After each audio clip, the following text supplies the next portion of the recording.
Men love to see women's happiness. They love to see a smile on her face. And they are constantly trying. Welcome to the Vibrant Couple. Today I have invited Joanna Shakti, founder of Ecstatic Intimacy, to talk about love. Welcome, Joanna. Thank you. I'm really glad to be here, Valdo. So glad. So, Joanna, in a couple, you take people who are somewhat compatible, who somewhat have been the friendship, somewhat have built a partnership, and typically want a lot more. So, how do you teach and coach people to love each other more and more as we go? Such a beautiful question to start out, and probably not maybe the answer that many people are expecting.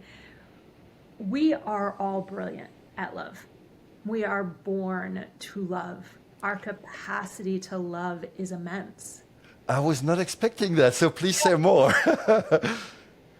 Love, our capacity to love is inherent. And unfortunately, when we experience pain in our connections or our relationships, we build walls. We erect barriers. We take on strategies that say, I'm not so sure I want to love. And so by the time people get to here, we've got all kinds of strategies and belief systems and walls of protection that are saying, I want love, bring me love, I want to love you. Wait, but not too close, not too much, don't push my buttons. Keep me comfortable, and all of these things that actually get in the way of our innate loving nature. And so it's really a quote from Rumi that is at the essence of the ecstatic intimacy work. And the answer to your question is, it's not for us to seek for love, but to seek and find and clear all the barriers that we've built against it. So our job is to create a safe space for each of us to open individually and together into that space of true real love again. Wonderful. And so, how much in your work is becoming vulnerable to oneself a key to becoming vulnerable to our partner? Yeah, so I'm going to use the words vulnerability and intimacy as close cousins or even partners. And to experience intimacy, true physical intimacy, but emotional intimacy, spiritual intimacy, any form of intimacy, we can look at it with another as into me you see. So I let you see into me.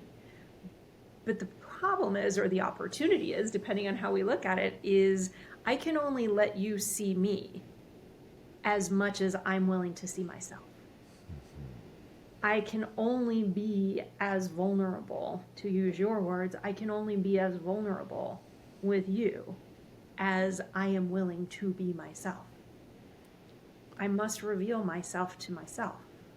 So I'm fully in line with you, and how do you do that? Yeah. So the first part of the soul love or ecstatic intimacy journey, it starts with ecstatic authenticity, which sounds like a catchphrase, a buzz phrase.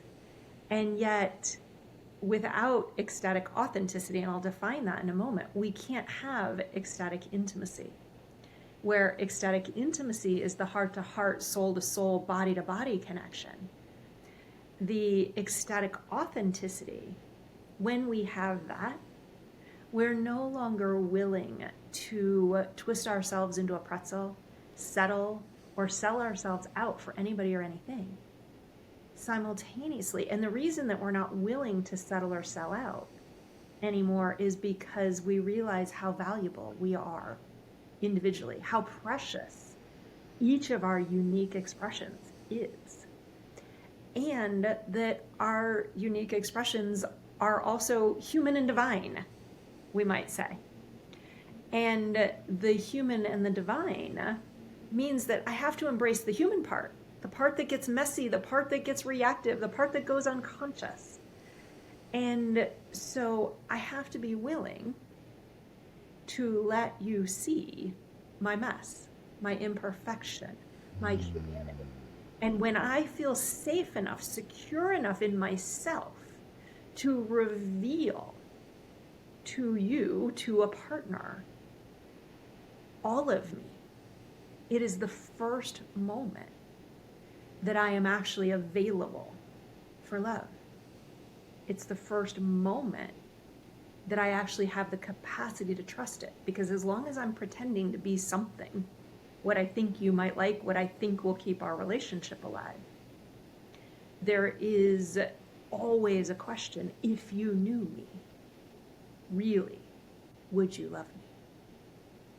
And so this relationship with self is fundamental. So I would love to jump in a way that is likely very politically incorrect, but I'm French, so I don't care. As a man, I have done a lot of work on growing my presence, my masculine self. Yeah. And there is always a part of me that feels like a fraud, like a failure. I want to show up so strong that. And so, would you, and I'm pretty sure there are a lot of men on the listening that feel the same. And so, would you recommend, the, manosphere way of keep showing up, as strong as you can? Or would you invite men to show up vulnerably with whatever they are not fully present, fully men, fully this, fully that? Yeah. Well, definitely not the manosphere. Let's start out. Yeah. And And so I want to stop you here for a second. Why not the manosphere? Because the manosphere is so seductive on YouTube. Why not? In 3 words. 3 words: it is performance. Okay. It is not authenticity. I love that. It's who I'm supposed to be something. No, the only thing you're supposed to be is you. With that being said, using our quote, there's a lot of reasons that truly masculine men, and for each of us, we want to find out what's authentic, what's true for each of us. And many men are authentically masculine by nature, but not all are. So the first part of the journey is to discover what's actually true for you, whoever you are as a being. And then it's the barriers that we have put up, the number of men that I have worked with that don't want to be that guy. Mm-hmm. And therefore run the other direction and shut down authentic aspects of their masculinity because they never want to harm. They never want to be unconscious. But unfortunately, they lose a part of themselves in that journey. And what we don't realize about masculine and feminine energy is that if we look at the yin and the yang symbol, it's our guide. The center of the yang side, which is traditionally the white side of that symbol, the center of that white yang masculine side is a fully enclosed circle of yin, feminine energy. No masculine being can be in its rightful power, his rightful presence, without that yin energy. The vulnerability, the tenderness, the compassion, the ability to connect and unite is at the heart of every brilliant masculine man.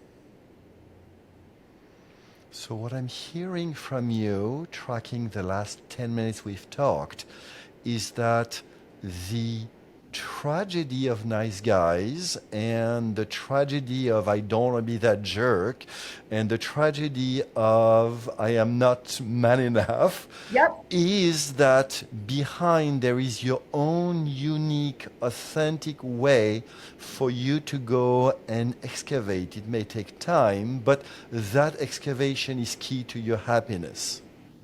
Absolutely. It is key to your happiness. It is key to, if we wanted to talk success, but if I define success, it's like living your purpose, living your reason to be, giving that contribution. And it doesn't have to be your life's work, but there's a unique gift that every man, every woman too, but every one of us, every person has a gift to give. And those of masculine nature have some really important gifts to give right now when they're aligned consciously with that. And so, yes, that journey back in, who am I? And where am I scared of who I am? Where am I scared that I'm too much or not enough? Too strong, not strong enough. So here I'm going to jump in and be even more politically incorrect. Nice guys typically attract hardened, masculinized women.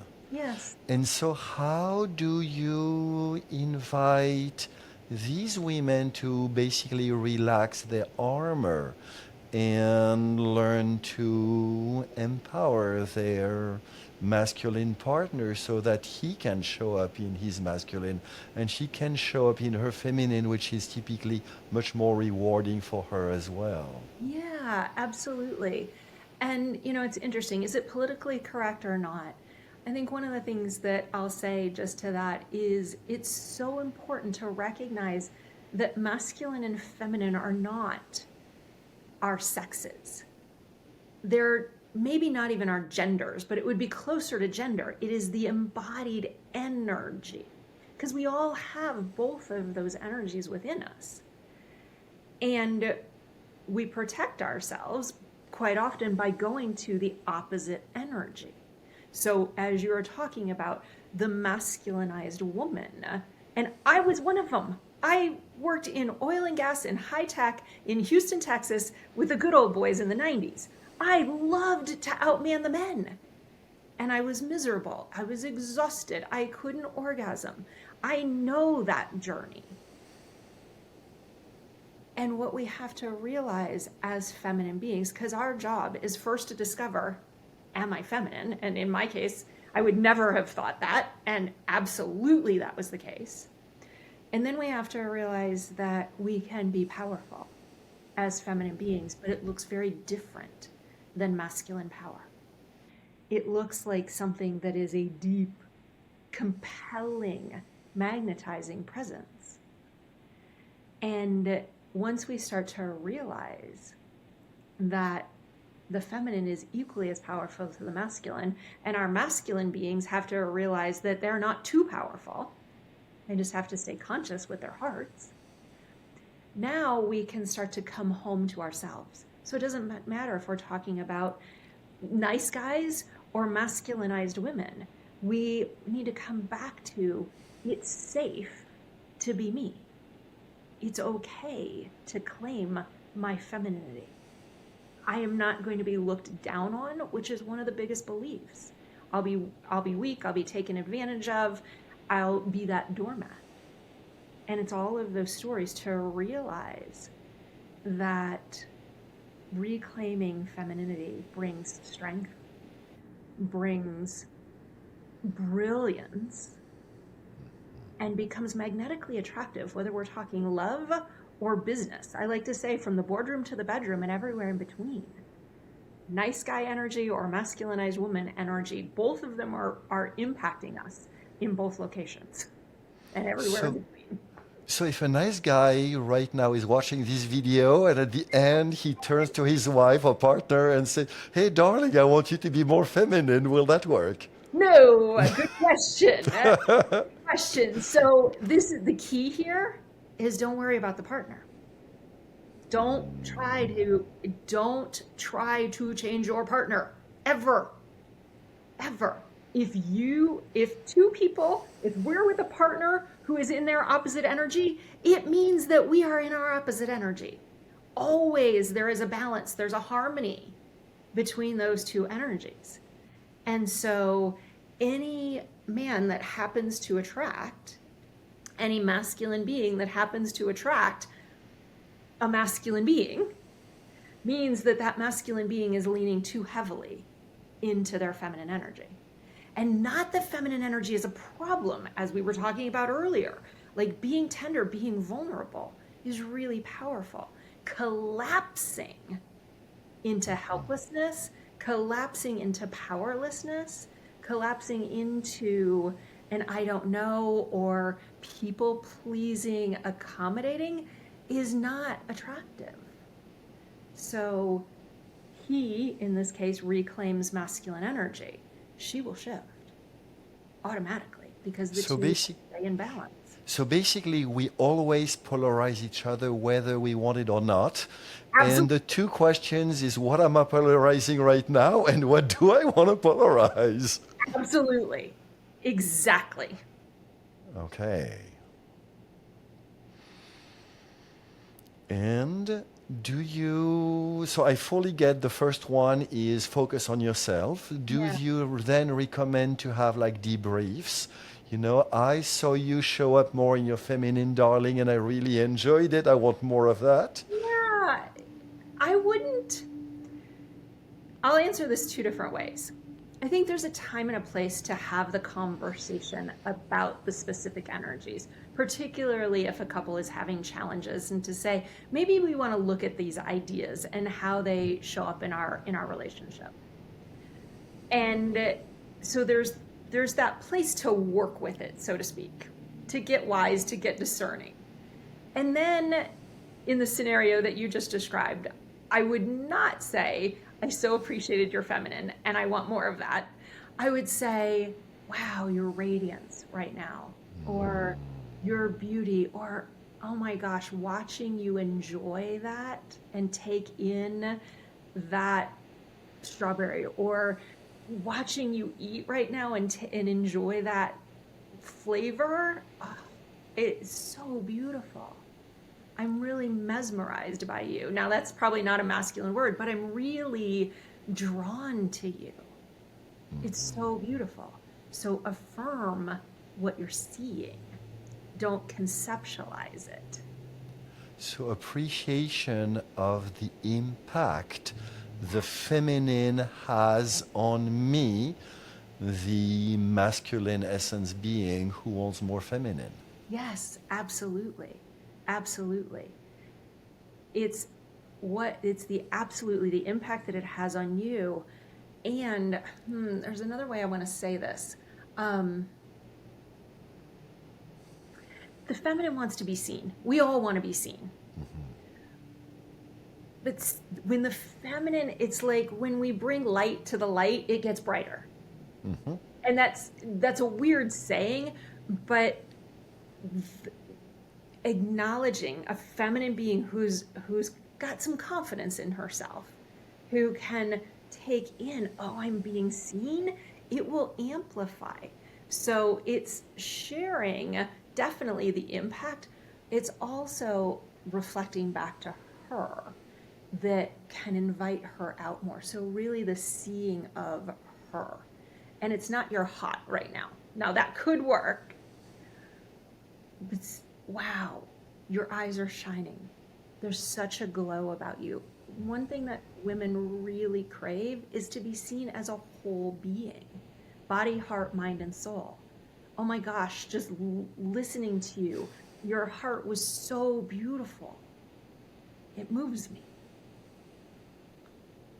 So see her as much as it is acknowledge the impact she has. Wonderful. And so if we flip that from the woman, and of course I'm not attached to gender or sexual orientation, but let's simplify man, woman just for the sake of our conversation. From the woman perspective, what can she do to empower her men, and also without saying, I like here when you're men this way. Yeah. What can she do? Well, the hardest thing for most women to do is stop doing it for him. It's not about empowering him. It's about getting out of the way and letting him do, letting him be. It's so many women, especially who have that masculine tendency, do it out of fear, and myself included. There was such huge fear and protection that was here.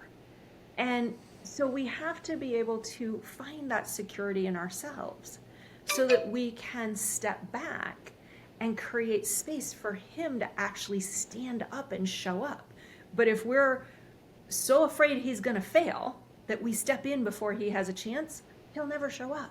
And there is such a cultural over bias cube, that men are going to fail, men are not going to do this, men are not going to be there for you. Yes. That, in my experience, learning to step back from that and let him play is much harder than it looks. Much harder than it looks, because let's look at some of the history talking about trusting the masculine.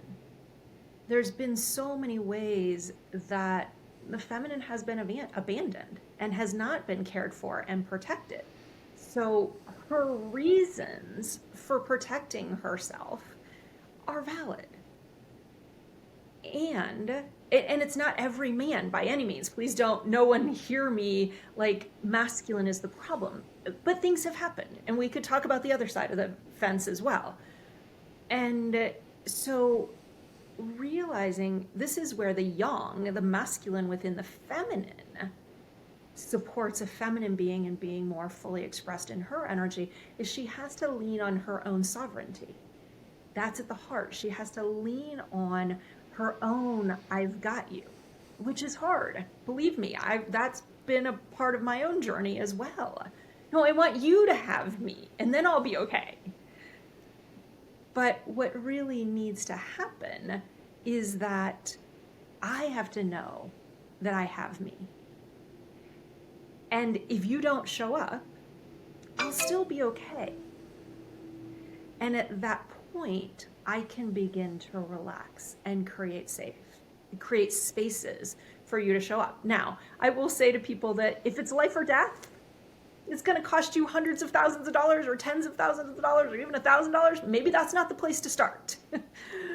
But how he loads the dishwasher, how he picks up the kids, all of those things, those are great places that he'll plan an activity, that he'll do what he said he was going to do. Create space for that. And if something doesn't work, then we can share vulnerably. But it's really her creating safety for herself so that she can step back.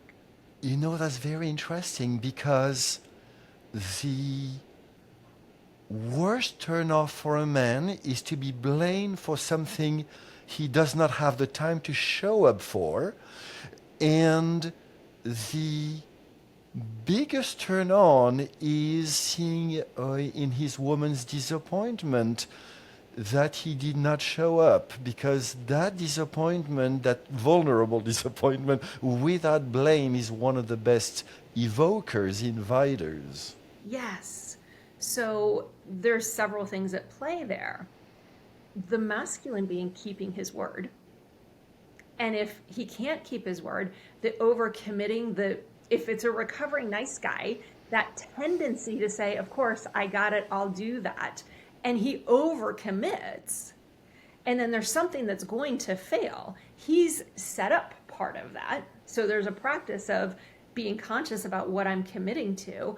And then if I can't keep my word, come in and renegotiate that. So we build trust there. And then you're absolutely right, Valdo, in when there is a disappointment. If she comes in and blames and emasculates, you should have, you didn't, you could have, you didn't care, all of those things, then he shuts down. And the likelihood of him showing up the next time is diminishing continuously.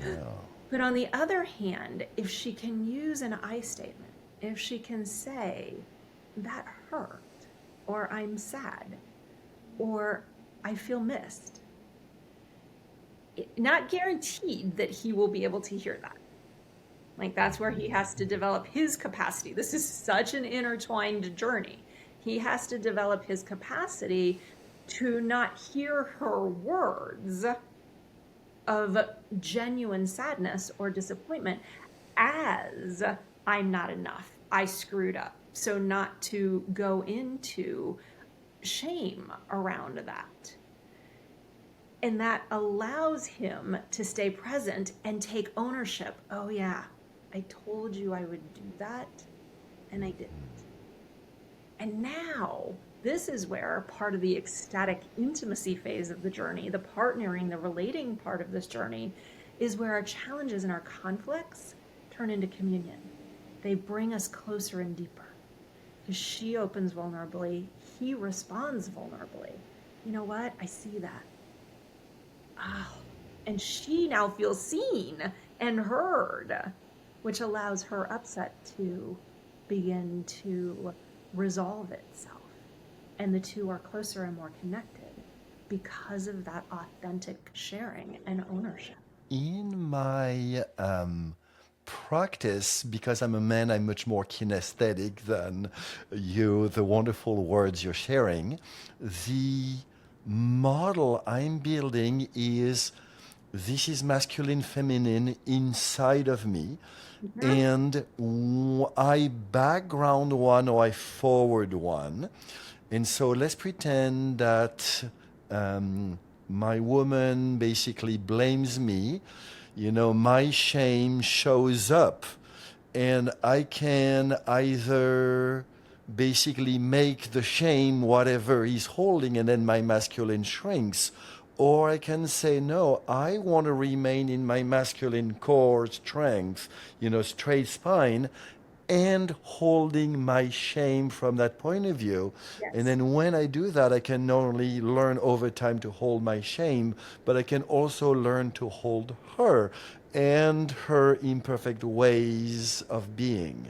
Absolutely. Absolutely. And that is that core. So, just as we were talking about with the feminine, she needs to hold that sovereignty in herself. She needs to know, I'm okay holding my own, not at the absence of him ever being there to hold her, but knowing that ultimately she's got herself. And then for him, in the same way, that emotional capacity, he holds that center point, that erect spine as you're speaking about it, and is able to name and share with, maybe with himself, maybe for sure with himself, maybe with her, their shame here, and stand tall in that. There's nothing to collapse when there's shame, although that's what most of us feel like we want to do. I don't know what you're talking about. Exactly. Yeah, shame is a difficult energy to learn to deal with. It is. Yeah. But and the shame needs tenderness. The shame needs tenderness, and tenderness is part of the feminine energy. So while that masculine being is staying present and vertical, he can also open his heart and say, oh yeah, shame is really hard, as you said, and we need to wrap up this energy. Again, I don't have to collapse to wrap up and say this is hard. So emotional intelligence and strength. Absolutely. Sexy. Wonderful. Yeah, because when a man can show up fully present, whatever she's throwing at him, whether that's blame, anger, whatever, when he is learning to remain in his strength, that whatever waves and tsunamis are coming are just what is happening in the moment, he can still remain present and fully in love with her. Absolutely. Absolutely. And that's where she falls in love with him. Oh my gosh. He can stand present and powerful and vulnerable. Oh, yes, yes, please, more. Thank you. I'm So, interested in joining you in the bedroom. so it is that simple. It really is. And it's not that easy. There's so much conditioning. There's so much, honestly, there's so much shaming. If we're talking masculine beings, the shaming of their emotions is massive, massive. And so we have to rebuild the relationship with the emotional body and emotions in our world. And that his practice of rebuilding his relationship with his emotional body will help him embrace her emotions as well.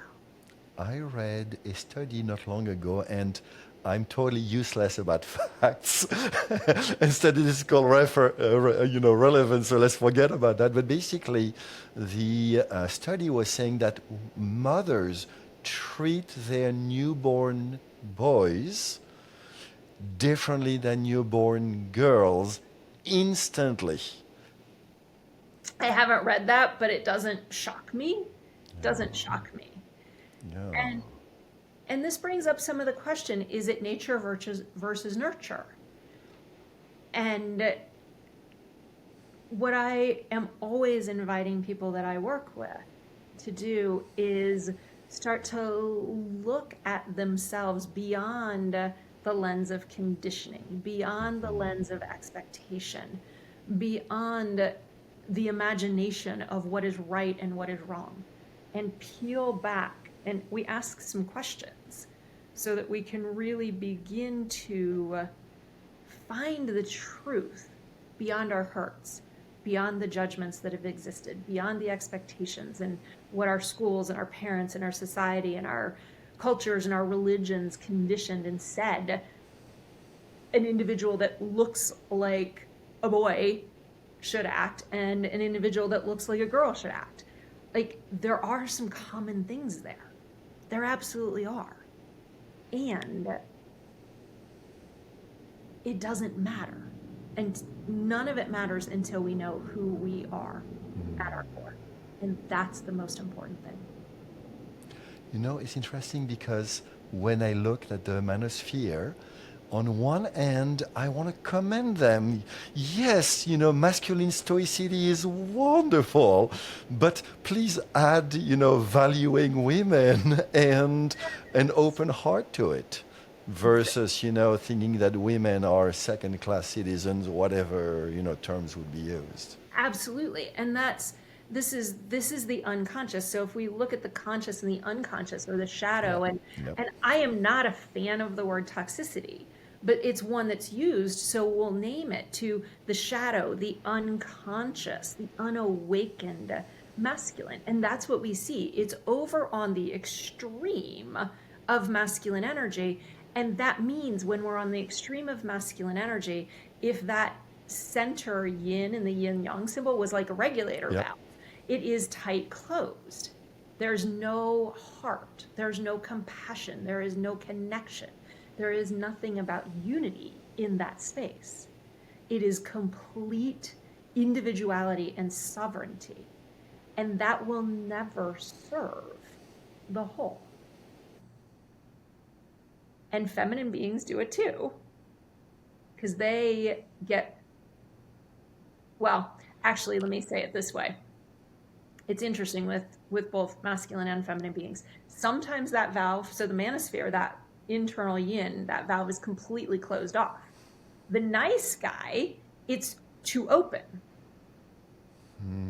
It's obscuring. It's that yin is so open that it's obscuring the innate, authentic yang energy.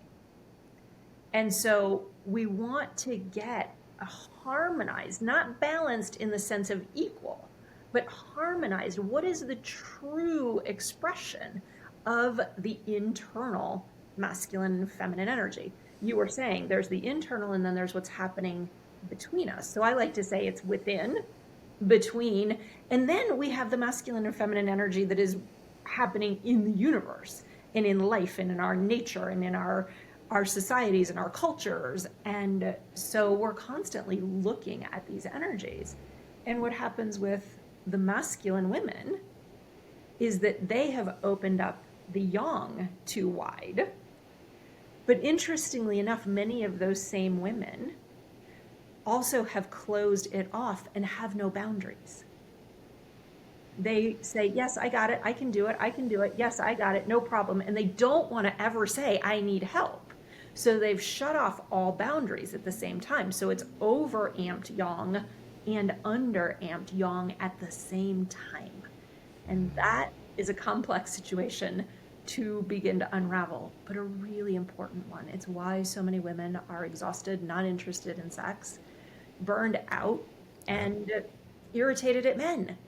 But they're irritated at men because they never gave a man a chance to actually support them, because they said, no, I got it, instead of thank you. So do you have any advice for the women listening who are likely saying, oh shit, and their husbands likely pinching them, saying, listen. So Or I'm thinking it's going both directions, because yeah. nice guy, but it's not about pointing, like, recognize it, no blame, no finger pointing. Take responsibility. And if your partner doesn't see it, isn't interested, thinks it's ridiculous, doesn't matter. One person shifts a relationship. Always. Always, always, always. Is it great if both people participate actively from the beginning? Absolutely.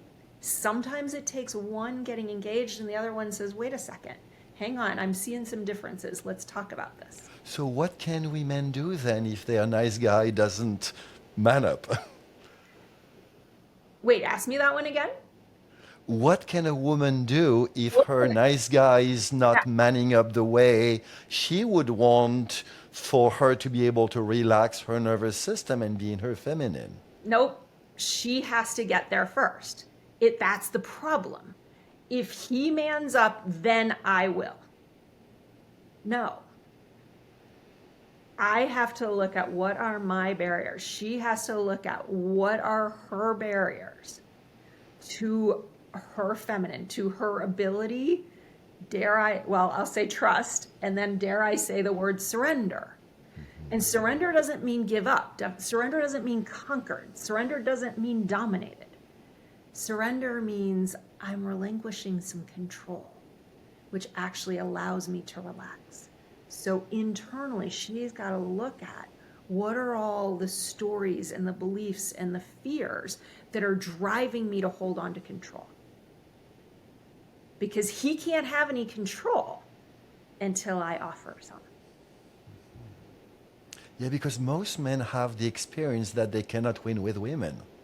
It is not uncommon. It's more than not uncommon. It's not uncommon. But here's the other thing. I don't know if I've ever quite said it this way, but I'm going to say it. Go for it. Now. Men can be a little arrogant. I don't know what you're talking about. Being French, I don't know what you're talking about. I know what's right. I know what you need. I know. And there's a place for that. But when he's not seeing her and her distinct energy as the feminine, he's going to try to get it right, and he's going to get it wrong because he's not paying attention to her. And so that's his side of it. He thinks he knows. He doesn't know. He needs to learn her. He needs to, back in the day, John Gray had something. Men are from Mars, women are from Venus. We are different. We have different needs. We have different desires. We have different turn-ons. We have different ways that we interact with emotions and conflict and everything else. Find out about how she works. And stop thinking you know. That's his side of the fence. Her side of the fence is to realize he actually wants to win with her. He's actually trying. Men love to see women's happiness. They love to see a smile on her face. And they are constantly trying. And she has to realize that she has to provide good data. She has to give him good information. She has to know herself and not try to keep him happy and say, whatever you want, honey, because then he's trying to make a decision and he doesn't have any good data and he's going to get it wrong a good percentage of the time. And then she's going to be mad that he got it wrong, but she didn't give him anything to go on because she wanted him to have it all figured out. So she has to provide and offer insight into herself and begin to trust him to act on that. Not perfectly, but because he loves her. And then you can have conscious conversations to refine things.